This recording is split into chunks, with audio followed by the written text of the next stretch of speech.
Haleluya. Salam sejahtera di dalam kasih Tuhan Yesus Kristus. Dan pada malam hari ini kami kembali hadir untuk berbagi di dalam kehidupan.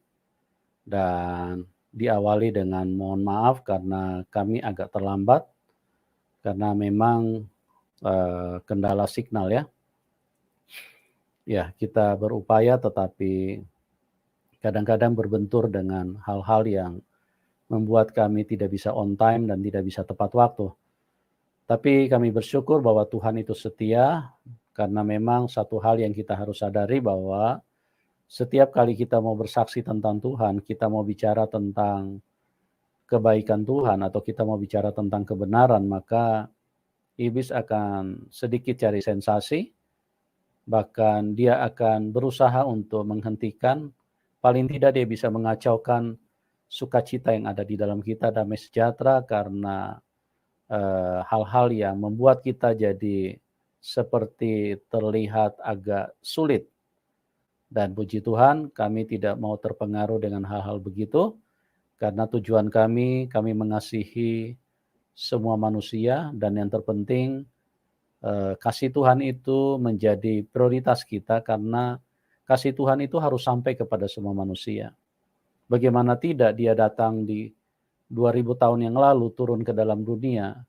Dia disalib dengan cara yang begitu mengerikan, bahkan dia lahir di kandang binatang.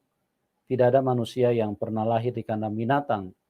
Betapa hinanya Tuhan, dia meninggalkan kealahannya, dia meninggalkan kemuliaannya supaya dia bisa menunjukkan bahwa dia mengasihi kita semua. Walaupun manusia begitu kesetanan, artinya manusia tidak mau menerima Tuhan. Manusia menolak Tuhan. Manusia menutup pintu di dalam rumah mereka. Ya, kenapa Tuhan sampai lahir di kandang binatang? Karena memang manusia tidak bisa menerima Tuhan. Kenapa manusia tidak bisa menerima Tuhan? Karena manusia dikuasai setan. Itulah sebabnya Tuhan harus datang membebaskan kita dari tangan setan. Dan kalau kita lihat, Tuhan Yesus itu berasal dari atas, makanya dunia tidak bisa menerima. Karena dunia ini jahat, ya. Hanya firman Tuhan yang bisa menjelaskan tentang kehidupan yang sesungguhnya. Di luar firman Tuhan tidak ada yang bisa menjelaskan tentang kehidupan. Betapa jahatnya dunia ini. Ya, karena itulah isi yang diramu oleh setan dimasukkan ke dalam hidup manusia, yang ada adalah egois, kebencian, iri hati, pertikaian, pertengkaran, amarah, dan lain-lain. Dan itu menguasai manusia. Dan kejahatan-kejahatan yang lain, masih dari kecil manusia sudah pandai berbohong. Padahal sekolah berbohong tidak ada. Bahkan tidak ada satu pribadi pun manusia yang ingin dibohongi. Coba perhatikan kalau tidak percaya. Setiap pasangan selalu mengingatkan pasangannya. Kalau dia istri, dia ingatkan suaminya. Kamu jangan bohongin saya ya. Nah, begitu juga kalau dia suami, dia ingatin istrinya, kamu jangan bohongin saya ya. Nah, orang tua juga begitu kepada anak-anaknya. Kamu jangan bohongin orang tua, jangan bohongin papa, mama.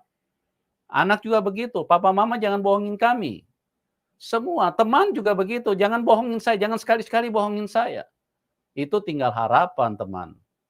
Pada keadaan terjepit, manusia saling membohongi. Tidak peduli apapun perasaanmu, pokoknya masing-masing cari selamat. Dan inilah buktinya bahwa manusia jahat. Siapapun di depan dia, dia bisa bohong. Walaupun orang tua yang melahirkan, mengandung dia dengan susah payah, tetap aja dia bohong. Karena apa? Karena manusia dikuasai dengan tabiat jahat, tabiat dari iblis. Nah, itulah sebabnya Tuhan Yesus perlu datang. Untuk apa? Bukan hanya untuk mengampuni dosa kita, membebaskan kita dari tangan setan. Karena kita sadar di dalam hidup ini, banyak orang berkata, kami tidak perlu juru selamat, kami bisa datang kepada Tuhan untuk minta ampun dosa kami. Anda keliru, Anda terlalu terlambat. Ya, karena saya mau beritahu, tanpa Anda minta ampun pun, manusia sudah diampuni. Kita lihat begitu banyak orang berdosa, begitu banyak orang yang hidupnya hancur-hancuran, hidupnya durhaka. Tuhan datang, Tuhan mengasihi mereka, Tuhan selamatkan mereka. Pernahkah mereka minta ampun? Mereka tidak minta ampun. Tapi itulah kasih Tuhan, ya. Ini bukan hanya persoalan Tuhan turun ke dalam dunia, bukan hanya persoalan untuk soal mengampuni dosa, tapi yang paling utama adalah membebaskan kita dari tangan setan. Karena kalau kita di tangan setan, kalau kita di dalam kuasa setan, maka kita tidak bisa pulang ke surga. Dan kita tidak layak karena kita di dalam kekotoran dan kita di dalam kenajisan. Dan setan tidak akan mau melepaskan kita kecuali Tuhan dengan tangannya yang kuat bisa membebaskan kita. Kalau kita, mana bisa kita terlepas dari tangan setan? Dengarkan teman-teman, banyak manusia yang tidak suka narkoba, tetapi mereka jatuh di dalam narkoba. Kenapa? Karena manusia itu dibelenggu setan, dicengkram setan, tidak berdaya. Banyak manusia yang tidak suka berselingkuh, berzina. Tapi manusia itu hanya kerinduan. Manusia tidak suka, tapi setan ikat mereka. Disuruh berzina. Ya, sudah punya istri satu, enggak cukup. Cari lagi 1, 2, 3, 4, bahkan sampai 13. Cari terus. Karena apa? Karena manusia dikuasai setan. Pada awalnya saja Tuhan itu menciptakan itu dari permulaan hidup manusia itu sempurna. Makanya Tuhan menciptakan satu laki-laki, satu perempuan. Ya. Tidak ada satu laki-laki, 4 perempuan, ya. Tidak ada satu Adam terus kemudian ada Hawa, Hawi, Hewo, Hawo, enggak, itu enggak ada, ya. Makanya di dalam hidup ini kita kenali bagaimana kesempurnaan Tuhan itu lewat Alkitab.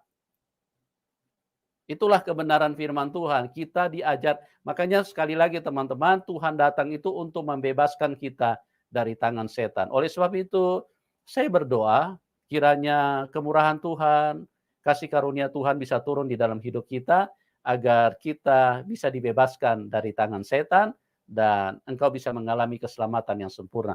Karena Tuhan sayang semua manusia, tidak peduli siapapun Anda, Tuhan berkata, barang siapa yang letih, marilah kamu yang letih lesu dan berbeban berat, karena aku akan memberikan kelegaan kepadamu. Dia tidak berkata, marilah kamu orang-orang Kristen. Kalau dia bilang begitu, kalau firman Tuhan seperti itu, marilah kamu orang-orang Kristen karena aku memberikan kelegaan kepadamu, maka saya ingin katakan bahwa dia bukan Tuhan. Karena apa? Karena dia hanya cinta satu kelompok. Tapi kalau dia berkata, marilah kamu yang letih lesu dan berbeban berat, Matius 11 ayat 28, karena aku akan memberikan kelegaan. Nah, ini firman yang sempurna. Tidak ada yang bisa membantah itu adalah firman. Karena semua manusia dicintai Tuhan. Dan pada malam hari ini kami rindu sekali untuk kembali menghadirkan tayangan kesaksian bagaimana seorang berjumpa dengan Tuhan dan bagaimana dia mengalami Tuhan yang tadinya tidak percaya kepada Tuhan Yesus, tapi kuasa Tuhan datang menyelamatkan dia. Nah, saya tidak berpanjang kata lagi, kita narasumber sudah ada tergabung dengan link kita. Kita segera sapa narasumber kita. Ya, Shalom Mas Stefano. Halo Mbak. Apa kabar? Baik-baik. Oh, haleluya, ya. Terima kasih nih Mas Stefano nih bangun pagi-pagi nih karena beliau ada di lokasi yang berbeda. Ya, Ya. ini. Sorry banget apa namanya? Ya. Ya, jadi telat segala macam. Ya, nggak apa-apa. Ini kita memang begitulah, kita harus maklum ya, karena namanya produk manusia, internet, ya naik turun ya, sebentar di atas, sebentar di bawah, kayak kapal selam. Beda dengan produknya Tuhan. Kalau produknya Tuhan sempurna. Amin. Iya. Jadi terima kasih nih Mas Stefano atas kesediaan, kerelaan hatinya, kemurahan hatinya yang mau hadir di channel Yusuf Manubulu untuk berbagi berkat bagaimana Anda mengalami Tuhan, bagaimana berjumpa dengan Tuhan, itu bisa dibagikan supaya teman-teman yang lain juga yang sudah percaya Tuhan Yesus bisa dikuatkan, yang belum percaya Tuhan Yesus lewat kesaksian ini bisa dicerahi, bisa diterangi.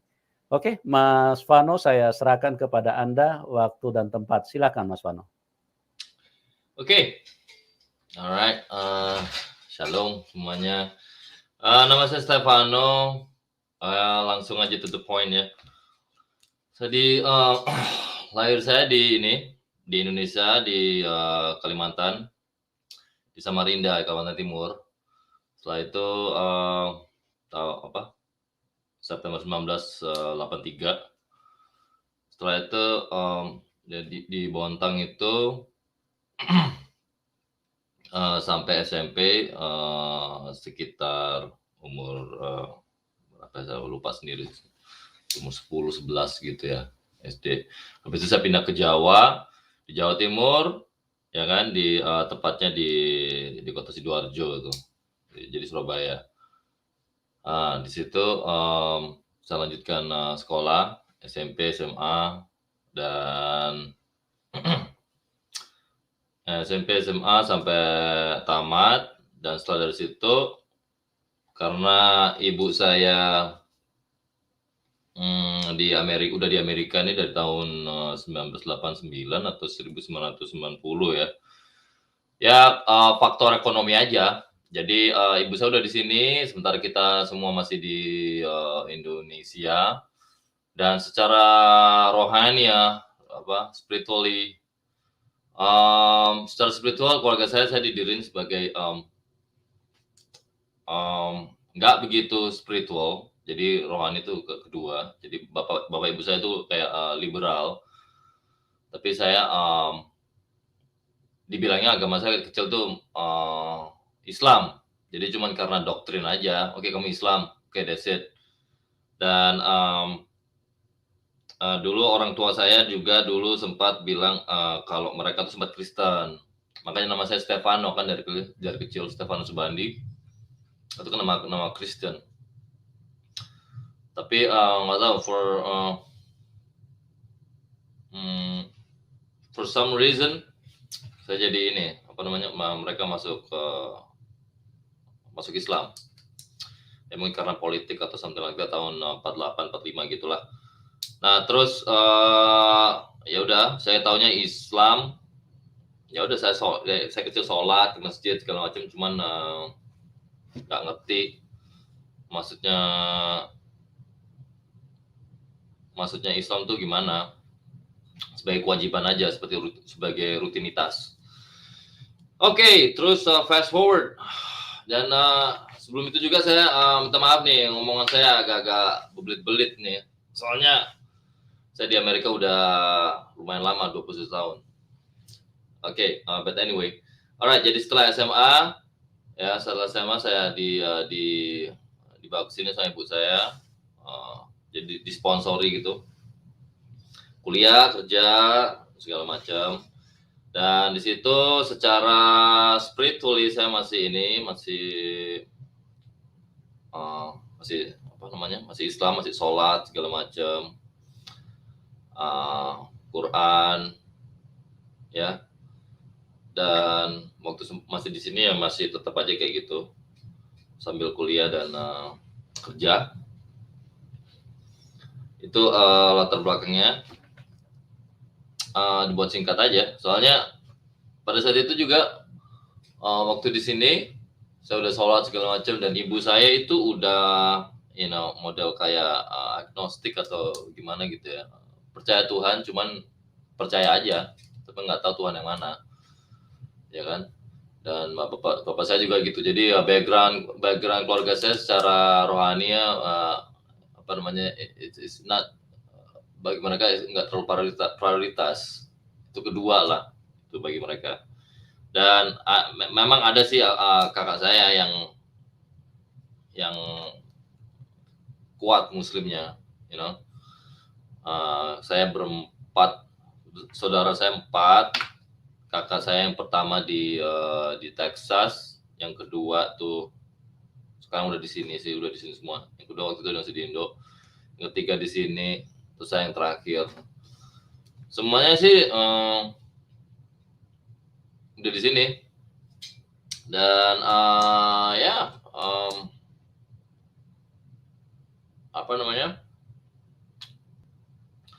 waktu saya jadi waktu kesini saya sempat sempat nggak percaya sama Tuhan, karena mungkin juga karena waktu di situ kan ya kenakalan remaja juga atau gimana gitu ya, sempat ateis, karena ya waktu sholat cuman karena nggak ngerti, nggak paham tuh apa artinya tuh religion, seperti rutinitas. ya udah saya terus ditambah dengan lingkungan environment kayak di Amerika di sini kan kayak banyak ateis juga, banyak liberal, it's up to you. Apa namanya? Dan juga waktu itu kan masih darah muda juga kan. Terus ya udah saya tinggalin itu semua Islam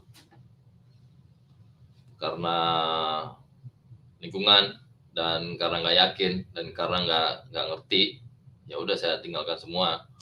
Dan akhirnya pada saat itu saya pacaran sama istri saya sekarang. Dulu kalau istri saya dulunya memang Kristen dari kecil, ya. Kristen dari kecil, terus selama kita pacaran beda agama, sempat long distance. Dari situ berapa tahun? Ada 5 tahun kali. Jadi saya setiap 2 atau 3 tahun saya pulang ke Indonesia, ya biasalah masalah remaja pacaran, pulang ke Indo Amerika segala macam. Terus pada tahun 2007 fast forward 2007 saya udah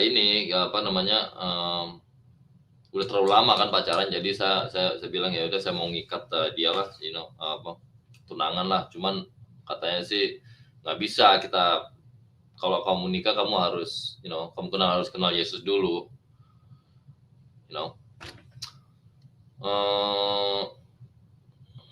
Yesus. Terus ya udah saya di situ. Saya juga nggak karena pada saat itu saya kan masih rebel, masih nggak begitu suka kayak gitu kayak suatu agamawi atau gimana, itu nggak suka saya. Ringan agak drop. Halo? Iya, Mas Wano bisa dengar? Ya, dilanjutkan. Ya? Iya, tadi sempat drop sinyalnya. Dilanjutkan lagi. Oke, saya buat singkat aja ini ya.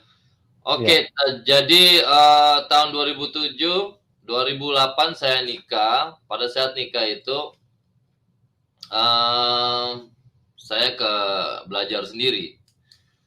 Sebenarnya 2007 ya. 2007 itu saya belajar sendiri ke gereja. Apa sih kekristenan itu? Karena istri saya bilang, coba deh kamu ke gereja deh. Itu aja. Dia nggak ada penghakiman, nggak ada khotbah segala macam. Coba kamu atau kayak nunjukin ayat-ayat. Enggak, itu dari saya sendiri. Saya cuma disuruh bilang, coba deh ke gereja, keren deh.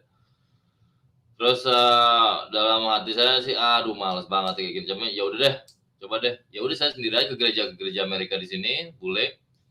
Terus dari situ kayak Tuhan tuh capture saya itu. Kayak I feel like goosebump, kayak kayak I feel like the presence of the Lord gitu.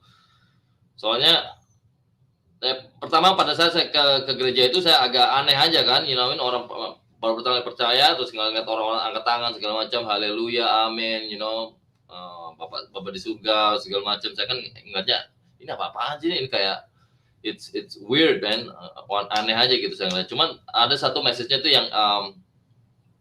yang mengena gitu loh, if I'm not mistaken, receive God in your heart. Receive Jesus for some reason. Cuman itu aja sih. Terus dari situ saya ngeliatnya, whatever lah. Pertama kali respons kan, saya pulang. Tapi di rumah itu saya selalu penasaran nih, kok aneh aja sih ini. Keep reminding me. Akhirnya saya buka Bible sendiri, baca Bible sendiri. Apa sih Kristennya? Apa yang membedakan Kristen ini dari agama-agama lain? Apa sih main core-nya ini? Definisinya apa ini? What is it about? Saya keep digging.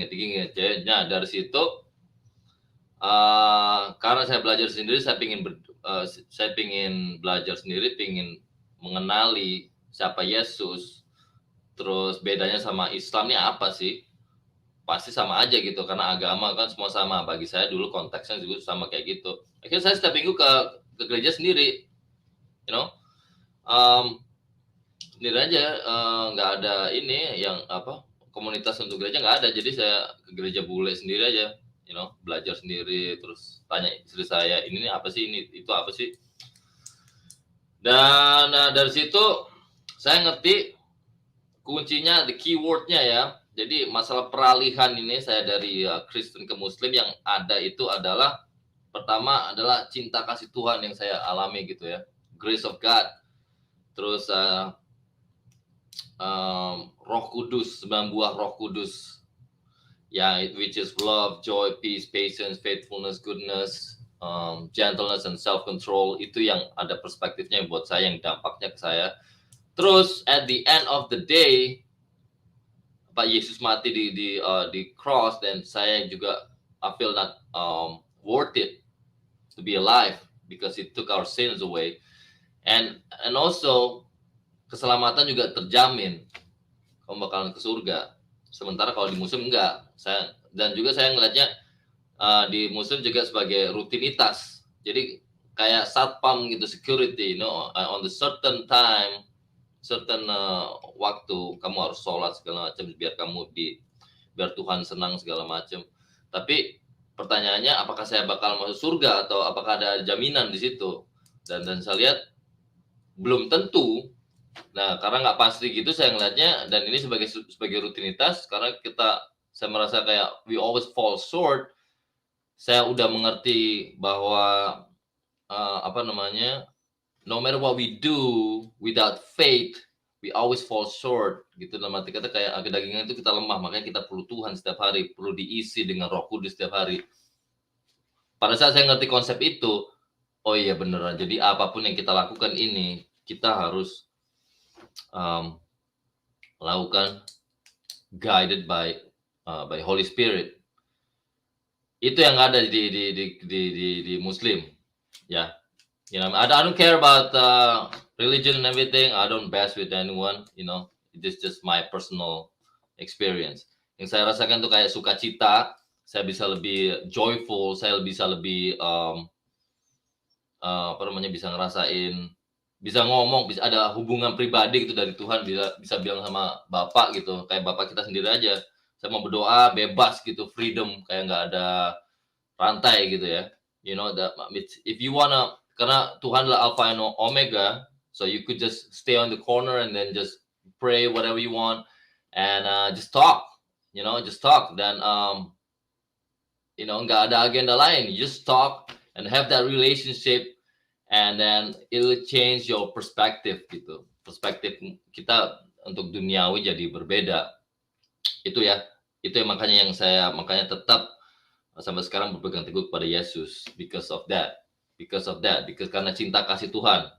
Now, the challenge, tantangannya adalah of course pasti banyak pro dan kontra, teman-teman saya dulu ya pasti nanyain yang di Indonesia, lu ngapain sih Kristen segala macam, lu gila lu segala macam. Cuman nggak terlalu kayak ekstrim gimana gitu. Cuman karena saya selalu shut down mereka, karena juga saya udah lama di Amerika, dan Amerika di sini kan just it's mind your own business. I don't care your religion is, as long you don't nggak ngerugiin orang lain, you good. Gitu. Just karena di sini kan kayak individualism kan. Jadi kalau di sana mungkin I don't know kalau di Indonesia gimana, lebih family oriented kan. But one time tuh waktu conversation segala macam, saya bilang no, gua nggak punya agama bro, jadi lu nggak perlu bilang agama lu sana sini, karena gua nggak ada agama. Tapi yang ada gue cuma hubungan pribadi sama Bapak di surga bro. Pasti mereka bingung, maksudnya gimana sih, Terus saya bilangin, well, if you want more, just hit me back. Maksudnya gue bisa explain lebih dalam kalau mau, selalu kayak gitu. Jadi kadang-kadang mereka back away or something like that. Tapi mereka juga akhirnya understand and everything. Juga ada juga yang wah puji Tuhan, no, mantap nah, Yesus, that's good. Terus satu lagi tantangannya adalah of course di keluarga juga ada yang kayak menentang, karena kita nggak bisa ngomong ngucapin selamat Natal di Kristen segala macam, dan dikasih penjabaran whatever Quran stuff. Ya udah dari situ saya juga cuman ngasih tahu aja, saya nggak mau menangkan perdebatan, saya cuman sharing gospel aja, you know, to my family, to the whole world. Dan okay, gospel itu is about this guys. Tuhan tuh udah mati buat kita. Ini saya explain ke keluarga saya yang masih di seberang. Dan you know, I just being bold. Dan Tuhan mati di kayu salib buat kita semua. Dan Tuhan, Yesus adalah Tuhan bagi saya. Dan agama kalau tanpa kasih percuma. Dan kalau nggak ada jaminan kalau kita ke surga, so what's the point? You know, I mean, kita mau doing good, kita berbuat baik, tapi kalau misalnya nggak ada jaminan untuk goes to heaven, so nggak ada purpose-nya for me, you know. Dan we doing it because out of love, you know, kita cinta Tuhan, kita apa yang kita lakukan karena kita cinta Tuhan, bukan karena gedung gereja, bukan karena pendeta segala macam, bukan karena pope, bukan karena manusia, no, because we love Him first, and then the second people. That's why makanya saya bisa kayak berapi-api segala macam, karena dari dalam, dari internally to externally. Ya saya jelasin kayak gitu kan, you know what I mean. But of course nggak ada response, you know. Saya cuma berdoa aja, you know what I mean. I love them, you know, tetap aja, you know, kita mencintai mereka. And ya, mukjizatnya adalah the miracle. It's banyak miracle yang terjadi. Saya dibentuk, diproses. Sekarang saya suami, bapak, anak 2. Of course itu satu ya. Terus ya dibentuk, diproses, dalam arti kayak my life turn 180 degree. Jadi manusia lama udah mulai ditinggalkan dan manusia baru udah masuk. Dalam arti kata bukan berarti kedagingan saya masih udah mati, kedagingan saya masih ada, because like I said, you know, this world belongs to devil. Tapi kita butuh guidance of Roh Kudus setiap hari. That's why we go to, you know, we go to Jesus, we go to God every day. Makanya saya juga butuh komunitas gereja. Di sini saya juga bergereja di Indonesia. Gereja Indonesia di Amerika. Saya juga butuh komunitas, jadi besi, manajemen besi, karakter saya dibentuk, diproses, dan satu pasti kepahitan saya bisa gampang sekali sekarang. Kalau dulu saya susah melontarkan forgiveness atau berbesar hati kepada orang, cuman sekarang saya bisa lebih lapang, bisa lebih, pada saat orang kayak hate me atau merasa kayak saya kepahitan atau saya diserang atau something that offending me, then I can forgive them. I can say that I love him gitu. Juga sama juga untuk sebagai imam di rumah tangga, saya bisa nge-guide, saya bisa bawa keluarga saya gitu sebagai leaders, ya bukan ekor. Jadi punya jiwa-jiwa pemimpin, ya seperti punya jiwa lion, kayak lion mentality. Jadi saya bisa jadi, you know, pemenang, lebih dari pemenang. Itu ya yang mujizatnya, dan bisa diubahkan. Manusia lama mati, manusia baru hidup. Itu aja Pak. Thank you. Puji Tuhan, haleluya, luar biasa sekali. Jadi teman-teman, kita sudah mendengarkan bagaimana Mas Stefano kenapa sampai percaya Tuhan Yesus, karena beliau merasakan ada jaminan keselamatan yang pasti di dalam Tuhan, dan beliau tadi sudah menceritakan bahwa di dalam keyakinannya yang dulu, beliau menjalankan ibadah syariat dan demi syariat yang dilakukan, tapi dalam pengalaman pribadinya tidak ada jaminan untuk keselamatan. Oleh sebab itu beliau meninggalkan keyakinan yang lama, kemudian percaya kepada Tuhan Yesus, dan itulah kasih karunia, dan mengalami satu perubahan hidup, dan itu nyata. Seperti beliau sudah katakan bahwa dulu sulit untuk memberikan pengampunan kepada orang pada saat terjadi artinya perselisihan atau sesuatu yang beliau tidak inginkan, kemudian orang lain memperlakukan itu kepada Mas Stefano, dan pada saat di dalam Tuhan Yesus maka ada kekuatan yang berbeda, kekuatan yang supranatural dari Holy Spirit yang bisa memberikan kekuatan sehingga dia bisa berkata, aku mengasihi orang yang menyakiti. Itulah sebuah kehidupan yang diubahkan, dan Tuhan Yesus memang adalah Tuhan yang nyata, dan mengenal Tuhan yang benar itu sangat simpel. Artinya Tuhan yang benar kita tahu sama-sama bahwa Tuhan itu adalah cinta kasih. Dia pengasih dan penyayang, dia lautan kasih. Oleh sebab itu kita melihat dari ajarannya saja, di dalam Tuhan Yesus adalah ajaran yang benar-benar menyatakan firman. Karena perkataan-perkataan Tuhan itu berbeda dengan perkataan manusia. Kalau manusia kan balaslah musuhmu. Artinya seperti apa yang mereka lakukan, kau harus lakukan seperti itu juga kepada mereka. Kalau perlu lakukan lebih, ya. Kalau dia tampar pipi kanan, kalau perlu tabok dengan kepalanya sekalian, itu manusia. Tapi Tuhan Yesus berbeda. Dia mengajarkan untuk jika ditampar pipi kanan, berilah pipi kirimu. Jika ada orang yang meminta bajumu, serahkan juga jubahmu. Jika ada orang yang memaksa engkau berjalan 1 kilometer, berjalanlah dengan dia 2 kilometer. Ini artinya bahwa cinta kasih yang meluap-luap, yang dituangkan, diajarkan. Bukan hanya diajarkan, tapi Tuhan memperlengkapi kita dengan Holy Spirit untuk memampukan kita melakukan itu. Itu yang luar biasa di dalam Tuhan Yesus. Jadi Mas Stefano ini begitu nyata mengalami Tuhan, dan itulah yang meyakinkan beliau untuk hijrah meninggalkan iman yang lama, dan sekarang percaya kepada Tuhan Yesus. Luar biasa sekali. Mas Stefano, saya mau sedikit bertanya. Ya. Bagaimana Mas Stefano bisa menjelaskan kepada teman-teman yang ada di dalam link ini, keyakinan yang seperti apa yang bisa dijelaskan secara lebih konkret, bahwa Mas Stefano yakin kalau Mas Stefano itu mati pulang ke surga. Jadi tolong dijelaskan secara konkret, jadi supaya orang mungkin yang tidak mengerti bisa mengetahui bagaimana sampai bisa seyakin seperti itu. Silakan, Mas.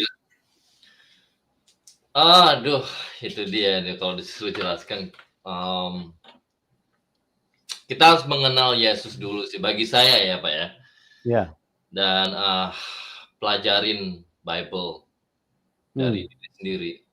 Dan setelah kita pelajarin dan kita bukan hanya baca, tapi juga you dig deep. Apa ya dig deep itu apa ya? Didalami, diselamin sendiri, lalu dipraktekkan ya. Terus kita kenali Tuhan Yesus itu bagaimana di dalam hidup kita ya, seperti pada saat kita lemah gitu, Tuhan Yesus itu really works on us gitu, kayak dari diri kita sendiri sih, are we willing to change, itu aja. Tapi dan juga untuk ke surga itu apa ya, percaya. Iya. Percaya. Dan di Bible dibilang, makanya saya bilang Alkitab itu, buku saya di kantor lagi. buku Alkitab saya di shop. Yeah. Alkitab itu it's really powerful. Kuncinya adalah percaya saja. Apakah kamu percaya kalau kamu bakalan percaya sama Yesus dan Dia akan menjamin keselamatanmu. Itu aja kuncinya dari kita. Are we willing to go? Are we willing to meninggalkan manusia lama kita? Pada saat kita ada keputusan untuk diri sendiri, you know what? Di situ hidup kita berubah, dan di situ kita percaya, keselamatan itu pasti terjamin. Jadi itu Bible, you have to learn it yourself gitu. Kalau misalnya mau lebih lebih dekat dengan Tuhan gitu ya, kita belajar Bible, kita dekat, kita berdoa, ya. Terus kita bilang sama diri kita sendiri, you know what, God, I want to follow you, let's do this. Nah, dari situ langsung dibukakan pintu-pintu mujizat. Saya memang nggak jago kalau untuk ngejelasin, kita harus ngalamin sendiri ini Pak. You know, ini Ya, pengalaman saya yang luar biasa, saya bisa sampai, bisa sampai sukacita. Yang istri saya juga haleluya. bilang dulunya, kamu udah sekarang udah berubah ini. Dulu my everything's changed. Apa namanya? Self control. Yes, self control. Kontrol Iya. saya lebih bagus dulu. Aduh, Mhm. dulu ya Tuhan, jadi emang ya dirubahkan ya diproses masih diproses setiap hari karena saya student of life. Yes. Nah, masih terus. Tapi itu ayat Bible sendiri, verses yang kita belajarin itu for some reason bakalan, bakalan Yes. nusuk hati kita gitu, That's why I say kita butuh Bible, kita juga kita juga butuh komunitas yang menguatkan dan percaya Amen. dan ada di Bible. Itu aja sih. Ya. Jadi, Jadi teman-teman saya sedikit perjelas bahwa Mas Stefano ini kenapa beliau yakin kepada Tuhan Yesus? Karena beliau mengalami sendiri. Jadi ada satu perubahan di dalam hidupnya. Beliau tidak hanya membaca sebuah buku yang seperti ini, tapi tulisan huruf-huruf atau kata-kata yang ada di dalam buku ini, itu begitu dibaca, kata-kata itu hidup di dalam dirinya. Dan itulah yang dirasakan mengubahkan. Jadi bagaimana yang pertama damai sejahtera, merasakan damai sukacita yang tidak terkatakan karena hidup itu dialami, ya. Hidup itu bersama dengan Tuhan, mempercayai beriman kepada Tuhan harus dialami. Dan itulah yang dirasakan oleh Mas Stefano. Jadi bagaimana sesuatu yang mungkin pada momen-momen tertentu beliau juga punya pergumulan, tapi dengan berseru kepada Tuhan maka Tuhan menunjukkan bahwa Dia adalah Immanuel, Dia Allah yang setia. Jadi dengan keyakinan-keyakinan seperti itulah maka Mas Stefano ini bukan berdasarkan kata istrinya, bukan berdasarkan kata yang tertulis di dalam buku, tapi itu dialami, ya. Jadi itu benar-benar hidup di dalam seseorang. Kalau dia hidup di dalam seseorang, dia hidup di dalam kita, orang lain mau tidak percaya, kita tidak terpengaruh. Karena dia hidup di dalam kita. Karena kita yang mengalami, kita yang merasakannya. Jadi berbeda. Itulah berjalan dan mengalami Tuhan yang sesungguhnya. Sebab kalau kita bilang Tuhan Maha Pengasih, Maha Penyayang, kita tidak rasakan kasih-Nya, maka kita sedang menyuarakan cuman apa yang dituliskan dalam buku. Tapi kalau kita mengalami, itu benar-benar Tuhan yang nyata di dalam hidup ini. Oke, Mas Stefano, terima kasih atas apa yang dibagikan pada kesempatan ini, luar biasa. Dan mungkin Mas Stefano punya sedikit pesan-pesan kepada teman-teman yang belum mengenal Tuhan Yesus, kira-kira apa yang mau dibagikan supaya mereka paling tidak juga bisa paling tidak mendengarlah bagaimana Tuhan Yesus itu yang sesungguhnya yang selama ini mereka belum kenal. Ya, silakan Mas Stefano, singkat saja. 9 buah Roh Kudus, percaya Tuhan dan rasakan kasih Tuhan. Itu saja sih. Tantangannya adalah, are you willing to believe? Itu aja. So, 9 buah Roh Kudus, Pak. Rasakan kasih Tuhan dan percaya. Dan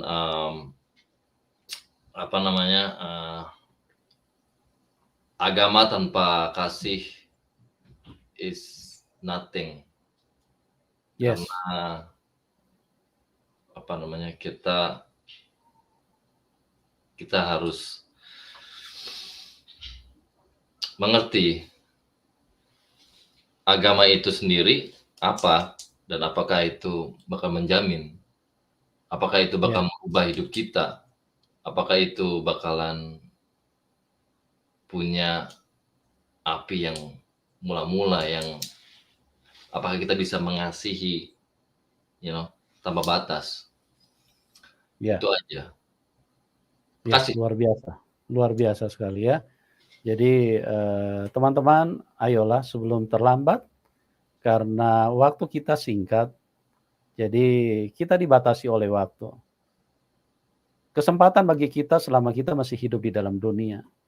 Akan tiba saatnya pada saat waktumu habis, Anda check out dari dunia ini, kalau Anda belum percaya Tuhan Yesus, Anda belum bertemu dengan Tuhan yang benar, maka hidupmu akan langsung diterkam setan, dibawa ke dalam alam maut. Di situ akan terjadi penyiksaan yang sangat mengerikan, karena setan itu adalah makhluk yang sangat keji, yang sangat jahat. Ya, di dalam hidup ini hanya dua kuasa yang menghampiri manusia. Kuasa Tuhan yang baik, yang menghidupkan, menyelamatkan, mengasihi, dan membuat segala sesuatu menjadi indah dan baik. Tapi kalau setan, itu adalah kuasa si jahat, yang datang hanya untuk mencelakakan manusia, membuat manusia menderita, membuat manusia bertikai, bertengkar, berselisih, saling membenci, bahkan hidup dengan segala kejahatan seperti tadi saya katakan, mulai dari kecil manusia dipenuhi dengan kebohongan, iri hati, dan kemudian amarah yang tidak terkontrol, dan kemudian apalagi yang dia hadirkan. Yang paling tertinggi adalah dia membunuh manusia. Bagaimana caranya dia membunuh manusia? Dia masukin roh kebencian di dalam hidup manusia. Kenapa manusia saling membenci? Kebencian adalah membuat manusia jauh dari kehidupan. Manusia kehilangan kehidupan. Karena puncak daripada kebencian, manusia akan saling menghabisi. Akan saling menghabisi. Supaya yang lain tidak perlu hidup. Karena apa? Karena dia benci yang lain. Ini yang lain tidak boleh hidup. Aku benci, aku tidak suka. Itulah produk tertinggi yang dimiliki oleh iblis. Jadi dari segala macam kejahatan, berhati-hatilah teman-teman. Iblis itu haus darah, ya. Makanya dia menghalalkan darah manusia, dan dia pakai manusia untuk saling membunuh, saling menghabisi, karena begitu jahatnya iblis ini. Berhati-hatilah, jangan sampai kita tanpa sadar kita ada di dalam tangan setan, karena Tuhan yang benar adalah Tuhan yang penuh dengan kasih. Makanya Tuhan Yesus, lihat, pada saat dia